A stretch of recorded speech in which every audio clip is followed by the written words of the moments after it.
Hello, hi, how are you? This is Coach Aaron Saft and the Running is Life podcast. And today we're going to talk about a topic that was brought on by a song by the Wood Brothers that I really enjoy. It's called Happiness Jones, and the lyrics just kind of hit me and brought on some thoughts. And I don't want to sound preachy, and my motivation is just to get us thinking.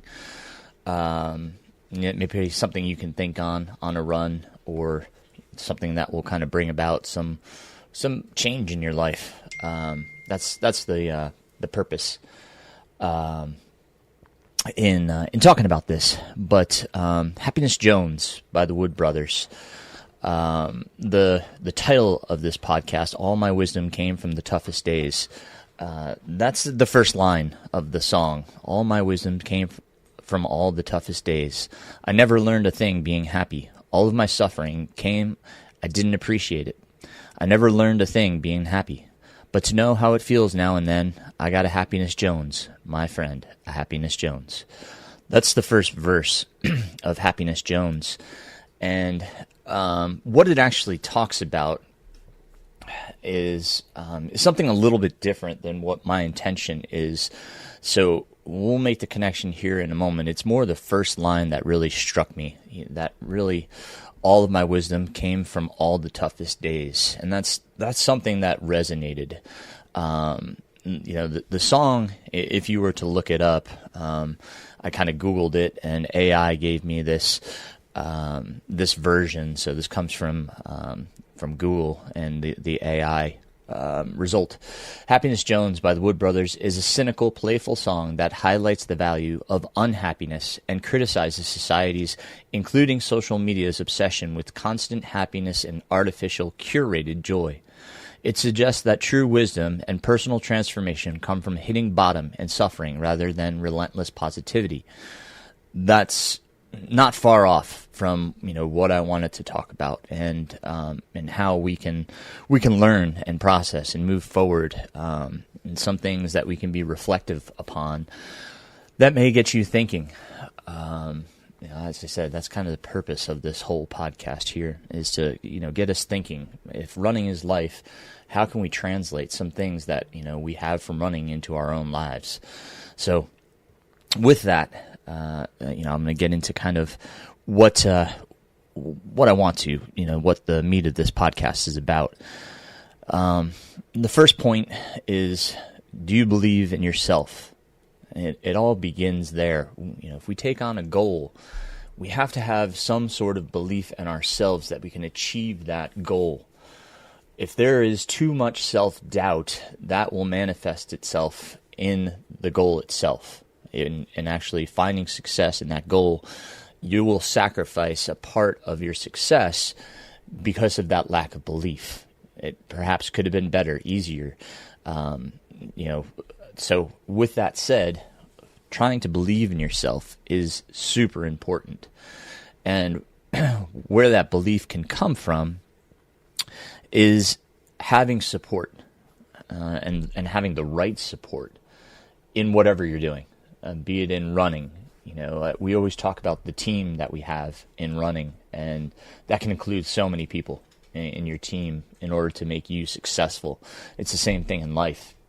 Who is on your team that helps you to succeed. As a coach, I don't just stick with what I've learned. I continue to learn from multiple resources.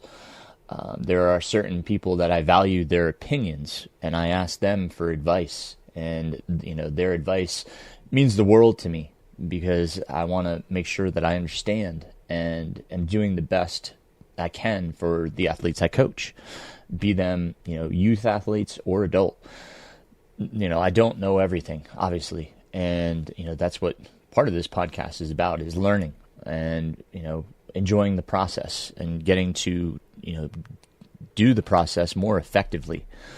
I love the thought that, coaches are at the forefront of trying different things, trying different methods, and then science catches up with why did that work, right?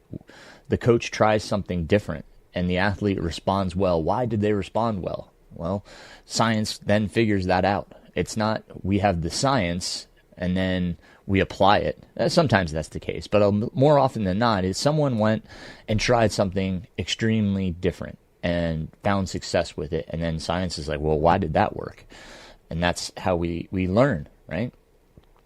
But to the point is making sure we have the correct support and that we can grow in our personal belief, our beliefs in our belief in ourselves.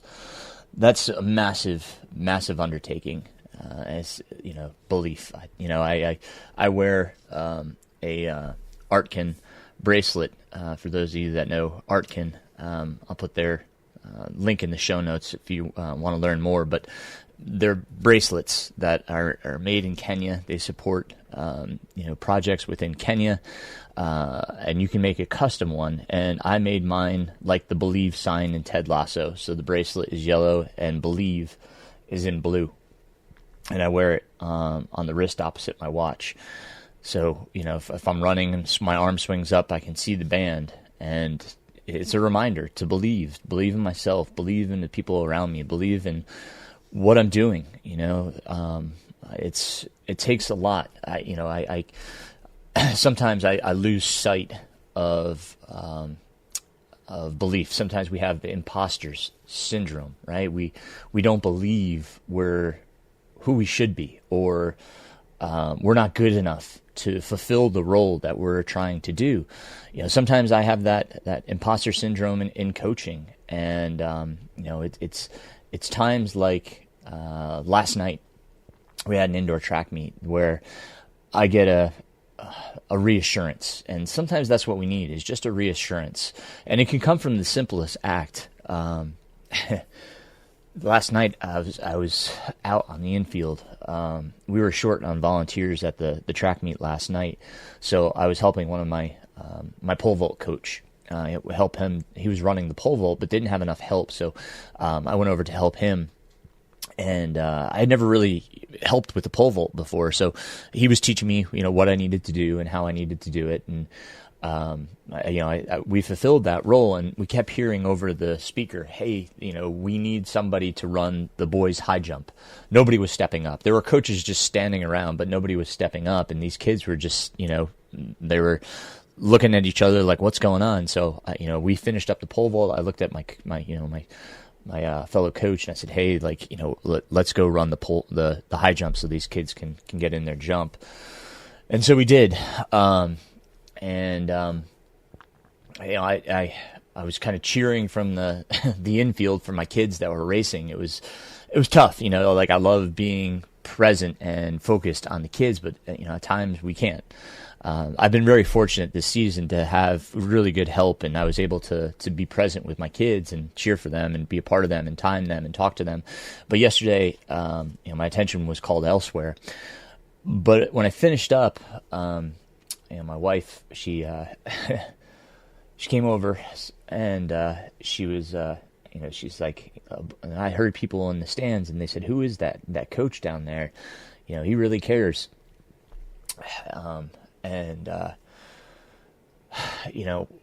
The combination of the kids having multiple PRs last night, and the fact that she said multiple people had kind of made similar comments about me and how I interact with the kids, how I coach.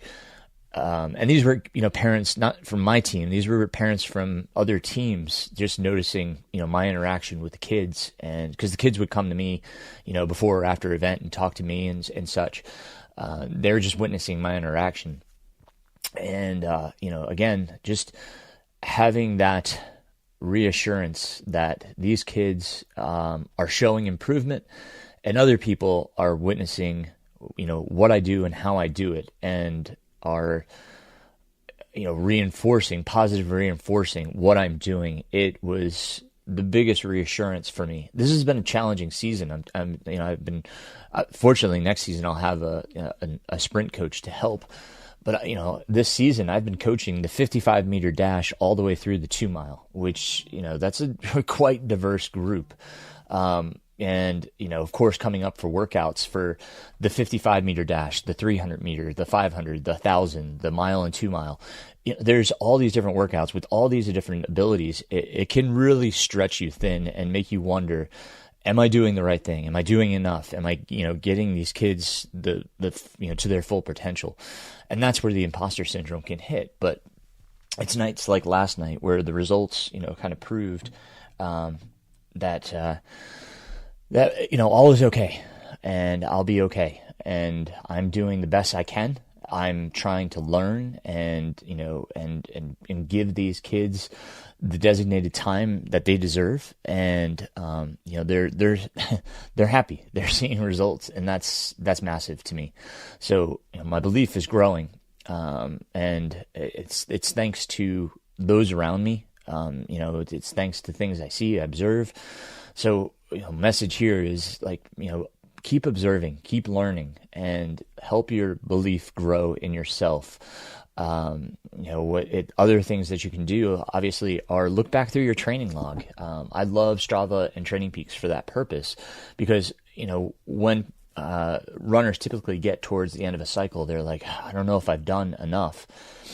And that's typically when it's a great time to either have a call or a Zoom call and look and say, hey, look at Training Peaks.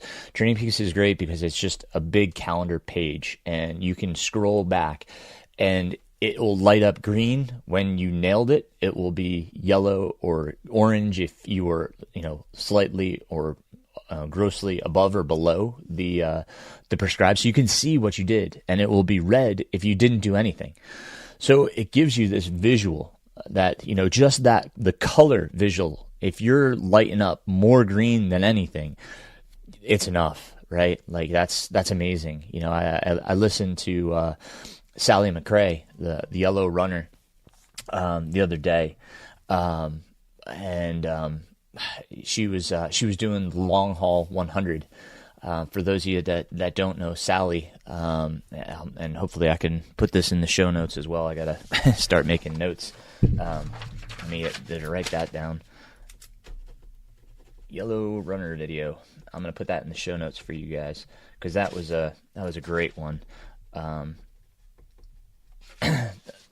She had only done. She's coming off an injury. First off, she's coming off a knee injury, and had only gotten in one 20-mile run. That was her longest run. I think she said it was 3 weeks prior to long haul 100. But she needed that 100 in order to be able to apply for the Badwater 135, which obviously meant something to her. And she could have been full of self-doubt, but she relied on her previous experience and those around her to have one of the best days. And it was incredible to watch. And that's, that came from not only her, her past history, but her belief that, she could actually do this thing, and those around her confirm that.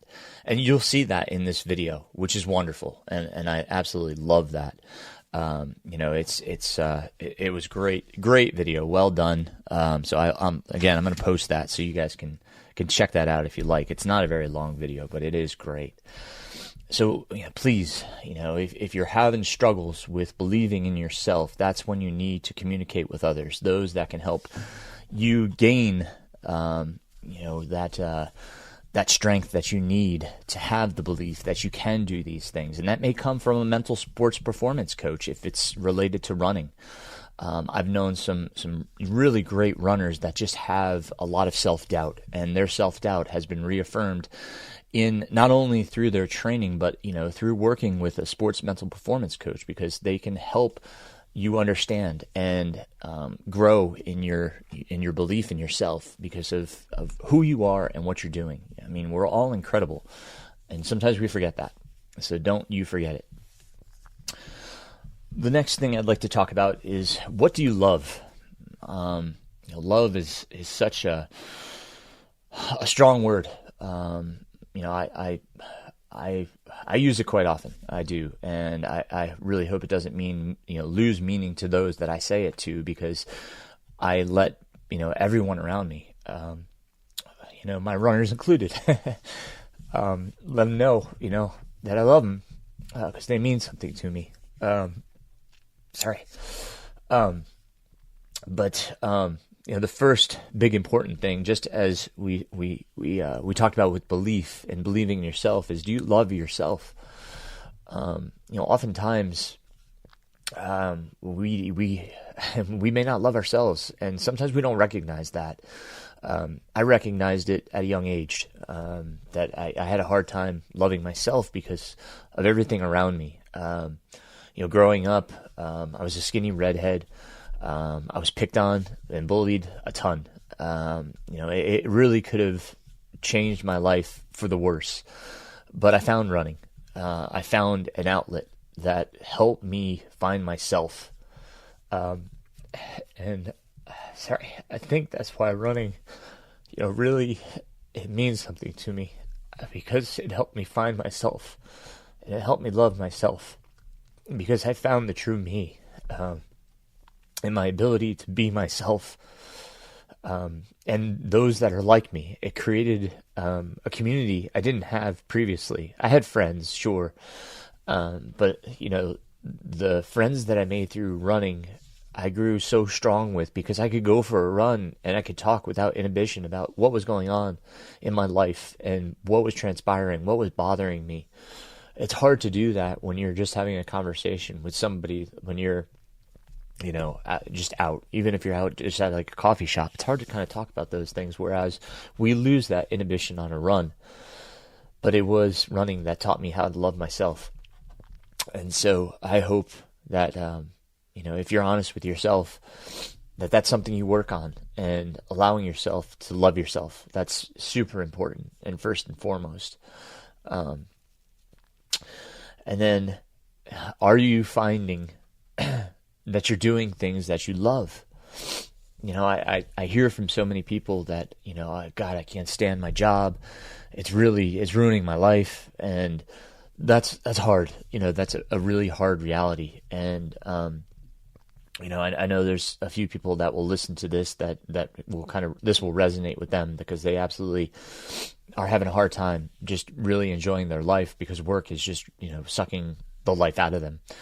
And that's awful. And, sometimes it's not possible to be able to do something we love. Sometimes it's a leap of faith, and sometimes it's such a huge ask to, especially if you have family. My transition to coaching was a huge leap, into the unknown, whether I could support, my family and make a living off of coaching. It was hard. I had to believe in myself, but I also recognized that I was not doing something that I loved. While owning a running store has its perks, it wasn't something that I was passionate about. Business and being a businessman was not my passion. It wasn't something that I truly loved and enjoyed. And that's not why I left it. It's not the reason. But at that time when COVID hit, we certainly had a choice to make, whether we closed the store or whether my business partner, Scott, continued on with it.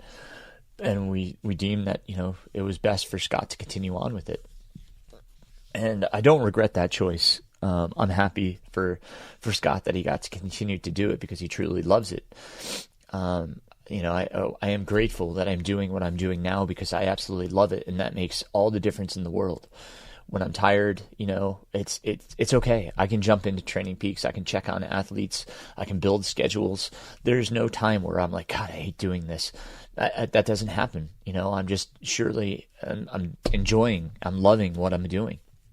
And that's awesome. There's been some tough times, granted with track, because of how much my attention is drawn across so many different athletes and a broad range of not only, of events, but of abilities. It's tough, and that's sometimes hard. Sometimes that's really hard and challenging. And there's days that I don't look forward to going to practice because I'm just worn out from it.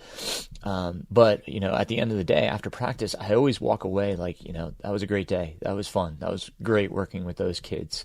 So my mentality shifts simply because I get to do what I love, and I recognize that and show my appreciation for it. But all that to say is that if you are having a really hard time and not enjoying your life because of some aspect of it, you have to look for a way to change it. that can be really hard. And that's something you have to have conversations with your significant others and your family about. That's a huge, huge ask.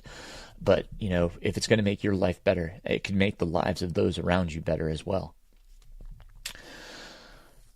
When I ask, what do you love, include who? Who do you love, right? Like, are they a big part of your life? Can they be a bigger part of your life? Obviously your significant other is massive. My friends, I don't have a huge group of friends, but those that I do, I am quite like, they're like my family too. They oftentimes, my kids call them aunt or uncle, they're that close.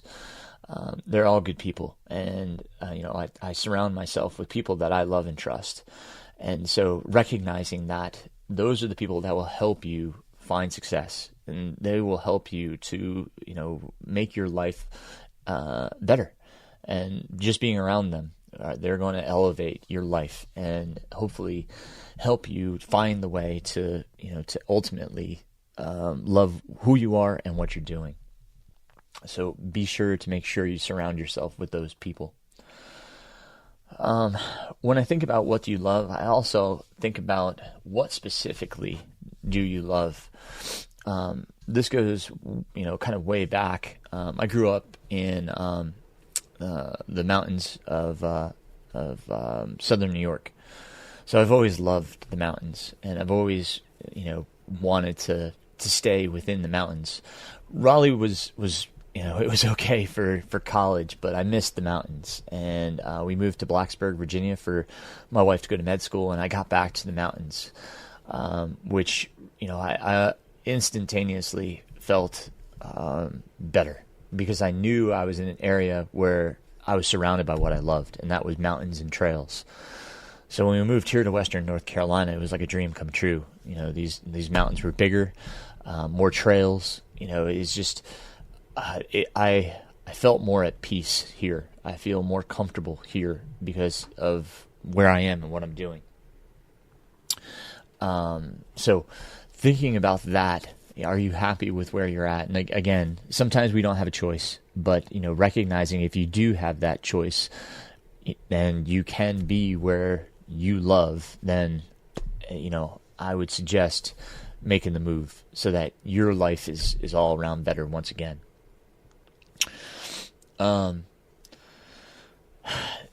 So I had some other thoughts on this, but it pertains more to like when you're selecting races. And if you were, picking races, you have to also think about where they are and when they are. Unfortunately for me, my peak race season is in the summer, and that's because that's the only time I'm afforded, because the rest of the time I'm coaching. My weekends are typically spent with the kids somewhere at an invitational.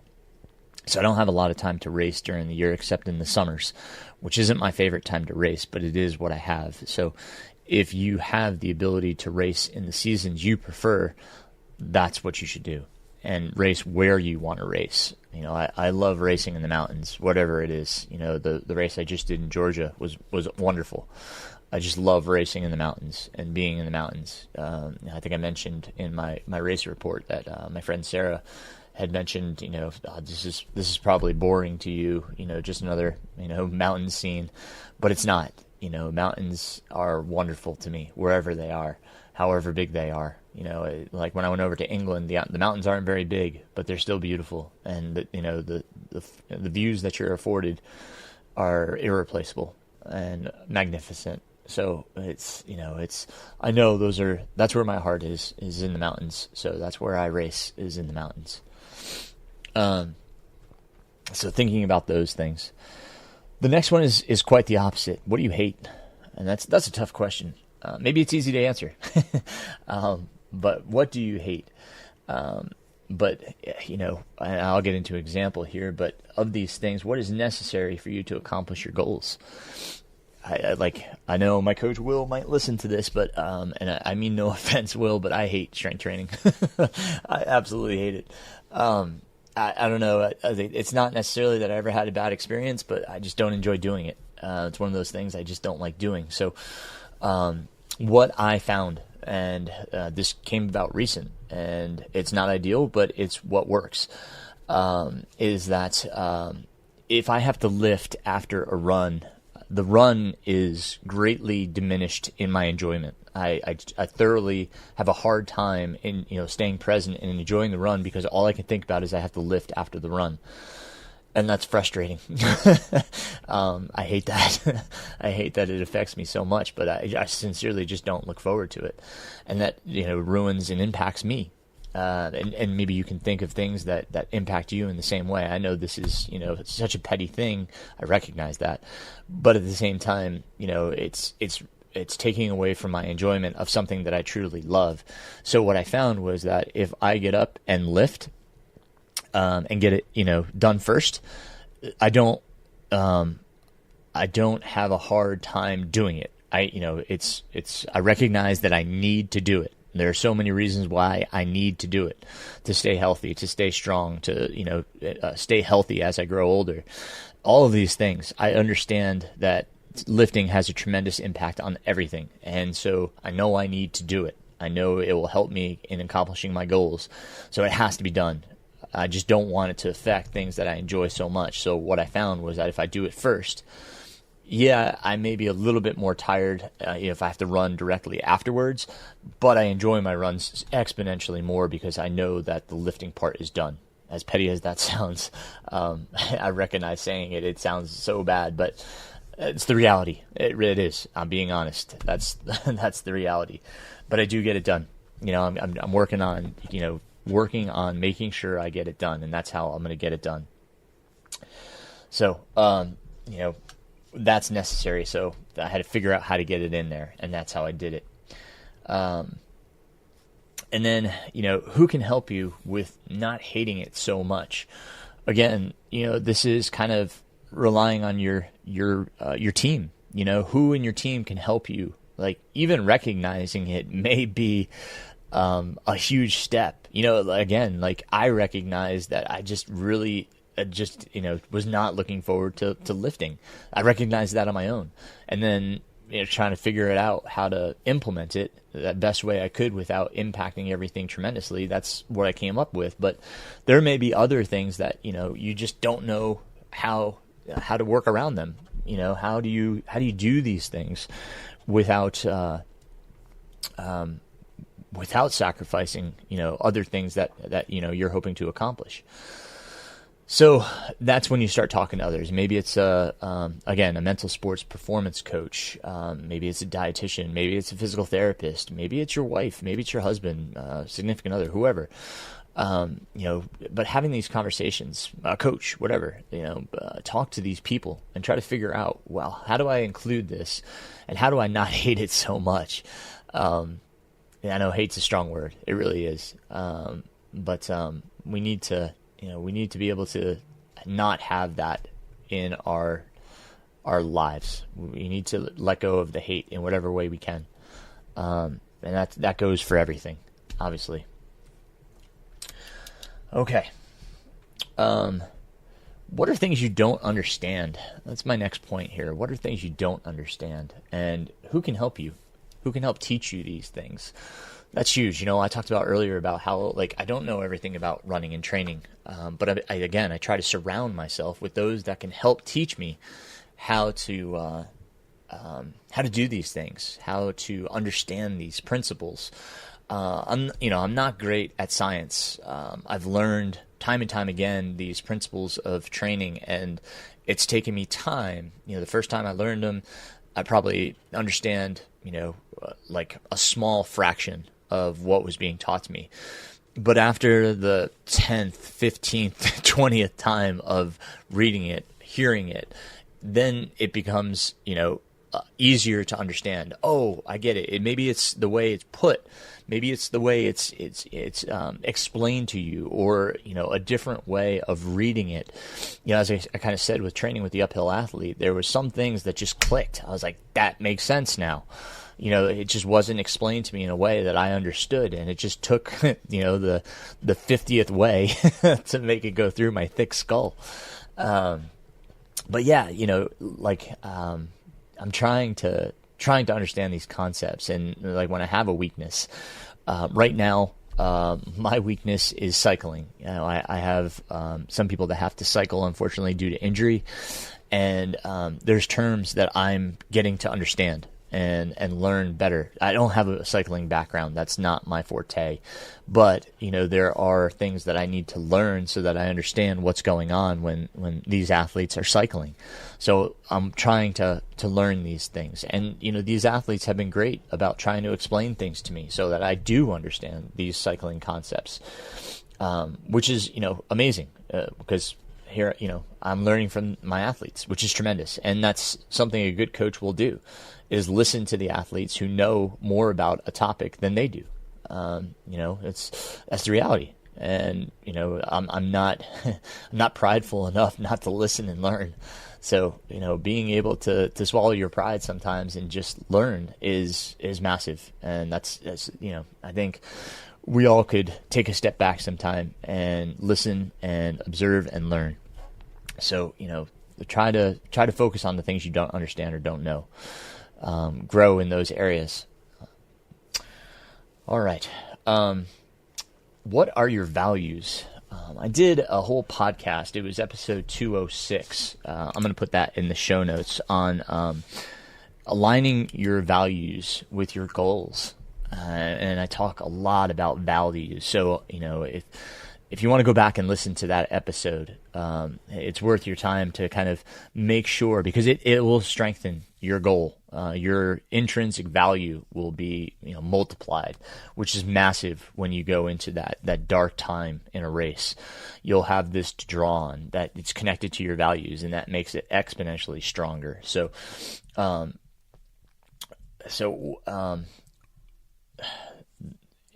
what I would say is that anything that you're doing, be it in running, be it in life, is, if you're really trying to accomplish a goal, does it align with your values? That's the takeaway, honestly. If what you're trying to accomplish doesn't align with your values, then it becomes less meaningful and harder to accomplish. So if it's something that's really challenging for you, try to make it align with your values. And that may not be possible. Sometimes there's tasks that just have to happen and that don't align with what your values are. And it's hard to compromise. You certainly don't want to compromise your values. If you're having to compromise your values, you may want to rethink about having to do what you're about to do. So that's the reality. But making sure that your values are aligned with what you're doing, and that you're not compromising them in any way. And if you are, you need to have a conversation with who's making you do this, because it potentially is not worth doing. So think about that. And yes, please have a listen to episode 206. The next point is, do you trust yourself to see, this action, this goal, this item that you hope to accomplish? Can you see this through alone? And by alone, you may still have your team, but and when it comes to accountability, what do you need? Some athletes come to me and they say, I just need accountability. I need somebody looking over my shoulder. Perhaps it's making sure they don't do too much. Perhaps it's just making sure that they accomplish what they're supposed to be doing and having somebody call them out when they're not. But, know thyself, right? Know thyself. If you need that person looking over your shoulder, then, make sure you have that person on your team that can help you commit to what you're doing and oversee and help, be it a coach, be it a mentor, whatever, have that on your side. And accountability can look like so many things. It could be electronic. I was just talking about with Training Peaks earlier, the simple act of an activity turning red really is a deterrent for many runners. They hate seeing that red. The fact that they didn't do it, that can be accountability enough. So, perhaps it's just using technology to help you be accountable. The next one, what are you afraid of? And how can you practice facing your fears? That's a big one. What are you afraid of? I've had runners that, have had a legitimate fear of running at night. People have commented on my Strava, because I go running at like 3 a.m. when it's super dark and I don't have an ounce of daylight. And there's many runners that run in the morning without any daylight. And the reality is, I don't have that fear. I'm not concerned. And there are safety concerns. I understand that. I do. And I don't mean to be, belittling anyone that has this fear. It's legitimate fear. And we had to help them. It's not just me. There was, multiple people helping them with this fear. It could stem from a number of things, just a previous experience, a fear of their own safety, right? Which are absolutely, those are things that we can fear. But if we need to be able to run at night, if we're doing an ultra and have to run at night, we somehow have to come up with ways that they can do this and practice this and face that fear and recognize, this isn't what I thought it would be. This isn't as bad. Hopefully this isn't as bad. Some people are extremely fearful of wildlife. Again, legitimate fear. And it's taking the precautions and knowing your environment, what's there, how to deal with this if a situation arises with wildlife. What do you do? Knowing these things, knowing potential ways to deter this animal from attacking. The Wyoming 100, which I just put in for the lottery for, you have to carry bear spray. Legitimately, we have a high probability. I'm not in the race yet. Obviously, the lottery has not happened, but you have to carry bear spray because there is a legitimate or a higher probability that you may see a bear and need the bear spray. That is enough for many people to just say, nope, not doing that, not worth it. Yep, and I get that.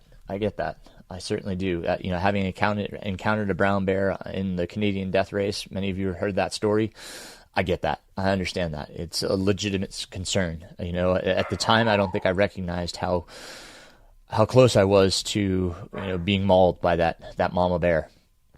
But these situations arise, and, knowing, what you may face and how you can face them and deal with them, that's huge. And that can help belay that fear, that anxiety, right? But learning to deal with these fears, as real as they are, sometimes we have to do that in order to proceed, to move on. So recognizing them and working through them is massive. The next piece, do you have the mental tools you require to accomplish your goals? If not, how can you find these tools and practice with them? Nothing beats experience. Having the experience where you need to problem solve starts to build that mental toolbox. So putting yourself in situations where you have to work through and expand your mental toolbox, that's huge. That you can't beat that. But sometimes we just don't have the tools, and that's where we can have resources. I always talk about Addie Bracey's book. The mental training for ultra runners. I'm going to put that in the show notes. And also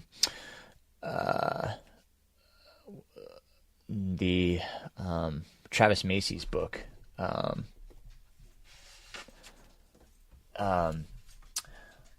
Ultra Mindset. Sorry, it took me a minute to think of it. Those are two resources that I always refer to because they have great tools in there that you can learn and then apply when the situations arise. Addie's book is wonderful because it's a workbook and helps you to use these tools, to think about them and use them. So I always say, check these things out. Again, mental sports performance coaches, they're wonderful at, trying to give you tools to use to combat, situations and things that arise. So we have tremendous resources out there. We just have to, learn from them and use them. Is there anything that will help you when times get tough? Oh man. So going back to the lyrics, all my wisdom came from all the toughest days. Gosh, it's true. The toughest days you learn the most. And, what are some things that can help you get through these tough times? Family is the number one thing that resonates with me. As most of you know, I like to pin a picture of my family upside down on my quad on my shorts so that, when my leg comes up, I can see them. And that's, a reminder to me of who is important to me and what sacrifices they make so I can do what I do. That's what helps me get through tough times is my family. And, it may be something else to you, but knowing what that is and using and relying upon that in those tough times is massive. Because it's true. All my wisdom came from all the toughest days. I really learn the most when it's, I'm down and it's, moments are hard and I have to work through them. And, reflecting upon them, I come out a different person and a stronger person. Next, what are potential obstacles? So thinking about things that might arise, problems that might arise in anything. It's when you start a business, you have to think when you're writing your business plans, what are some potential, pitfalls or obstacles or problems that might arise within the business, and how will you work around them? When we opened the running store in 2007, when we wrote our business plan, we did not plan on going into a recession the following year. That was a really tough way to start a business. It was, one of the biggest challenges, and, we had to work our way around it and through it. So, knowing what your potential obstacles are and what are the ways that you can work around them, that's massive. And really thinking through them. Are you able to communicate how you are feeling freely to someone you trust? That's hard for a lot of us. And this is my final point, because we all need someone that we can talk to, if not multiple people. I talk to, again, a lot of my running friends about a lot of things, and it's great to have that ability to talk to them about, things that are going on or troubles you're having or just things that are weighing you down. Having my wife is amazing because I can talk to her about anything, and I'm comfortable and open about everything that's going on and any problems I'm having. She knows when I'm stressed, and she asks me what's going on, what can I do? Having those people in your life will make these tough days manageable. So make sure that you're comfortable with being open and honest with those around you that mean the world to you, because that relationship will grow and your love with them will be stronger and your relationship will be stronger. So be open, be honest, be loving, be you. That's the message here is, running is life. And applying all of these things on the toughest days to life, that's the way we are. That's the way we want to be. So thank you, my friends, for listening. Thanks for being a part of this podcast. Thank you for all your support, kind words, and we'll catch up on everything else that's going on, in the world of running is life. On the next podcast. I feel like I've done enough here, and I'm happy with the message that we conveyed today. So I hope you enjoyed it. And if you have questions, comments, or concerns, please share them with me. I really do appreciate that. And thanks again for listening. Keep moving forward, my friends. Running is life.